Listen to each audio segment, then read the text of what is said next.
बिस्मिल्लाहिर्रहमानिर्रहीम। आज हम पढ़ेंगे कि आप एमएस वर्ड की फ़ाइल में टेबल कैसे बनाते हैं। तो जेंटलमैन, हम कोई भी एमएस वर्ड की फ़ाइल ओपन करते हैं, यहाँ से राइट क्लिक करके आप न्यू में जाएंगे, न्यू से आप एमएस वर्ड में जाएंगे, यहाँ पे इसका कोई नाम रख देंगे और इसके बाद इसको आप ओपन कर देंगे। ठीक है, ओके, मैं इसको यहाँ से थोड़ा क्लोज करता हूँ। तो ये आपके एमएस वर्ड की फ़ाइल ओपन है। ठीक है, अब आप चाहते हैं कि आप यहाँ पे कोई हेडिंग लिखना चाहते हैं। ठीक है, तो सबसे पहले मैं यहाँ पे हेडिंग लिख देता हूँ, जैसे मैं कहता हूँ एडमिनिस्ट्रेशन। ठीक है, तो स्पेलिंग अगर गलत है तो ये आपको कंप्यूटर ठीक करके दे देता है। अब आपने टेबल बनाया है, तो टेबल के लिए आपने जाना है, देखें होम है, ऊपर होम से साथ इंसर्ट है, तो आप इंसर्ट में जाएंगे। इंसर्ट के नीचे आप देखें टेबल, तो टेबल में आप क्लिक करेंगे तो ये आप जितने भी ये बॉक्स सेलेक्ट करेंगे तो उतने काम बनते चले जाते हैं। ठीक है, तो फ़र्ज़ करें मैं यहाँ पे 3 कॉलम बना लेता हूँ। अब यहाँ पर कोई हेडिंग लिखनी है, सपोज़ मैं कहता हूँ सीरियल नंबर है, नेम है। ठीक है, उसके अलावा यहाँ पे आप कुछ भी लिख सकते हैं। ठीक है, जैसे रोल नंबर है, ठीक है, क्लास है। अब आप चाहते हैं कि नेक्स्ट टेबल कैसे, रो कैसे क्रिएट हो, तो जस्ट अगर आप टैब को दबाएंगे, टैब का एक बटन है आपके कीबोर्ड पे, तो आप टैब पे क्लिक करेंगे तो आपका नेक्स्ट जो है आपका ये देखें रो आपकी क्रिएट हो गई। इसी तरह आप नेक्स्ट इसी तरह ये टैब प्रेस करते जाएंगे तो आप देख सकते हैं कि ये आपके ऑटोमेटिकली रोज जो है वो बनती चली जाते हैं।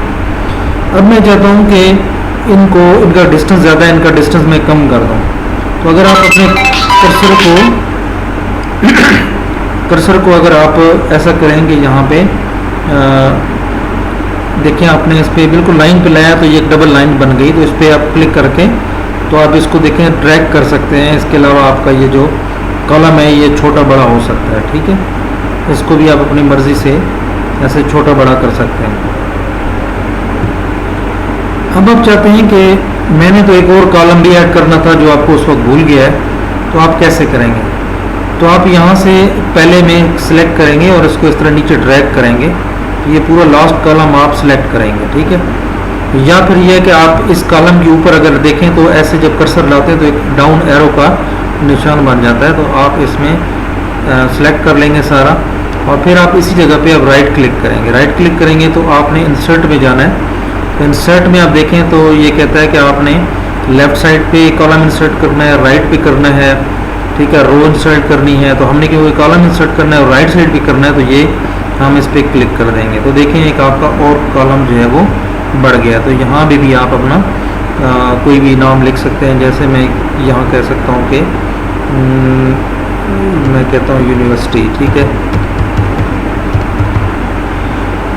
अब आप कहते हैं कि नहीं, मैंने दो रोज़ में चीज़ें लिखनी थी और लास्ट रोज है वो मेरी ज़रूरत की नहीं है, तो आप इसको बिल्कुल लेफ़्ट साइड पे देखें, एरो जब टेढ़ा हो जाता है तो इसको आप लेफ़्ट क्लिक करेंगे तो आपका ये सारा सिलेक्ट हो जाता है। या फिर इसको क्लिक करके ऐसे आप सिलेक्ट करेंगे, यानी आप एक प्रेस करके रखेंगे लेफ़्ट क्लिक को और उसके बाद ड्रैग करेंगे तो ये आपका पूरा सिलेक्ट हो जाएगा।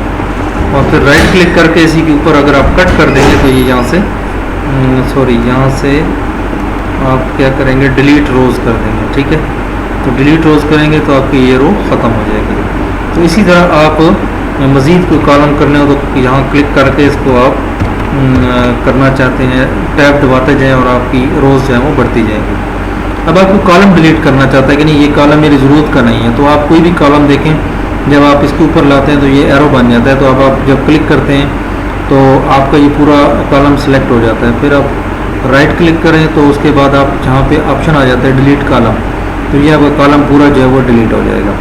अगर आप चाहते हैं नहीं फिर मुझे इसको तो वापस लाना था, तो इसके लिए कंट्रोल Z का बटन है या कंट्रोल Z हम कहते हैं, तो आप कंट्रोल Z को प्रेस करेंगे तो ये वापस एक दफ़ा आपकी उसी हालत में चीज़ आ जाएगी। अब इसमें एक दोस्त ने पूछा था कि मैं एक बॉक्स में लिखना चाहता हूँ कोई चीज़ और सिंगल बॉक्स लिखना चाहता हूँ, तो आप यहाँ पे एंटर कर लें और यहाँ पे इसमें एक बॉक्स बना लें। बॉक्स बनाने का तरीका ये है कि आप इंसर्ट में जाएं, होम के साथ इंसर्ट का बटन है। इंसर्ट के साथ अगर देखें तो ये टेबल, पिक्चर, ऑनलाइन पिक्चर्स और शेप्स, तो इसमें आप शेप्स में चले जाएं। तो शेप्स में हम देखें तो एक टेक्स्ट बॉक्स है और एक नॉर्मल बॉक्स है। आप कोई भी उठा सकते हैं, किसी भी शक्ल का उठा सकते हैं। तो मैं ये बॉक्स उठा लेता हूँ। अब देखिए मेरे पास प्लस का निशान बन गया, तो मैं लेफ़्ट क्लिक प्रेस करके और इसको मैं ड्रैग करूँगा तो आप देखेंगे एक बॉक्स बनता जा रहा है। जितना बड़ा आपने बनाना है तो वो आप बना सकते हैं। अब देखिए इसमें बस का कलर आ जाता है। तो कलर के लिए ये है कि आप ये ऊपर देखें तो फॉर्मेट का एक ऑप्शन है, फॉर्मेट के ऑप्शन में ये कलर्स आ जाते हैं। तो अगर कोई आपने कलर वाइज करना है तो आप देखें ये कलर चेंज हो रहे हैं, आप कलर वाइज भी कर सकते हैं। और अगर कलर नहीं भरना चाहते तो आप इनमें से कोई बटन सेलेक्ट कर लें। और इसमें आप अगर आप लिखना चाहते हैं, देखिए नॉर्मल इसमें नहीं लिखा जाता, लेकिन इसके अंदर आप राइट क्लिक करेंगे और इसमें आप लिखेंगे ऐड टेक्स्ट। तो जैसे ही आप ऐड टेक्स्ट लिखेंगे तो यहाँ पे कर्सर आ जाएगा और यहाँ पे आप कोई भी अपनी चीज़ लिख सकते हैं। ठीक है जी, ओके। अब आप चाहते हैं कि यहाँ पे आप एंटर करते जाएं तो ये देखें नीचे लिखता कोई भी आ सकता है। ठीक है, एंड सो ऑन, फिर एंटर करें। अब इसको कहते हैं, आप चाहते हैं कि बड़ा करें तो इसको आप सिलेक्ट करेंगे और उसके अलावा इसमें आप अब देखें कि इसको बड़ा करते जाएं, बोल्ड करते जाएं। ठीक है, अंडरलाइन करना है, वट एवर जो आप चाहते हैं इसको आप कर सकते हैं। अब आप चाहते हैं कि बॉक्स बड़ा, इसको छोटा करना है तो आप यहाँ से इसको पकड़ के लेफ़्ट क्लिक प्रेस करेंगे तो ये आप देखेंगे ये बिल्कुल छोटा हो रहा है। यहाँ से भी, जिस साइड से भी आपने इसको बड़ा छोटा करना है तो आप इसको कर सकते हैं। तो ये इसको आप यहाँ से पकड़ कर कहीं भी ले जाना चाहें आप इसको सेंटर में बड़ा छोटा आप कर सकते हैं। ओके, अब आप चाहते हैं कि इसका बॉर्डर जो है ये थोड़ा बड़ा हो जाए तो आप इस बॉर्डर के ऊपर जब ये प्लस का जैसे निशान बना हुआ आ रहा है तो आप इस पर आप राइट क्लिक करेंगे और आप यहाँ पे फॉर्मेट शेप में चले जाएँ। फॉर्मेट शेप में चले जाएंगे जब, तो यहाँ पे आपकी लाइन पे आप क्लिक करेंगे तो लाइन पे आप देखें विड्थ को आप करते हैं डबल करते जाएं। इसको आप जितना देखें बढ़ाते जाएंगे तो आपकी लाइन जो है ये बढ़ती चली जा रही है। तो ये एज़ पर रिक्वायरमेंट आप इसको एडजस्ट कर सकते हैं और फिर आप इसका प्रिंट लेना चाहें तो प्रिंट ले सकते हैं, नहीं तो आप एज इट इज़ इसको छोड़ सकते हैं। तो ये था आज के हमारा लेसन जिसमें हमने सीखा कि एक टेबल MS वर्ड में कैसे बनाते हैं, कॉलम कैसे क्रिएट करते हैं, रो कैसे क्रिएट करते हैं और डिलीट कैसे करते हैं, राइट लेफ़्ट जहाँ भी आपने उसको बनाना है। ठीक है, तो अपना ख्याल रखिए। अल्लाह हाफिज़।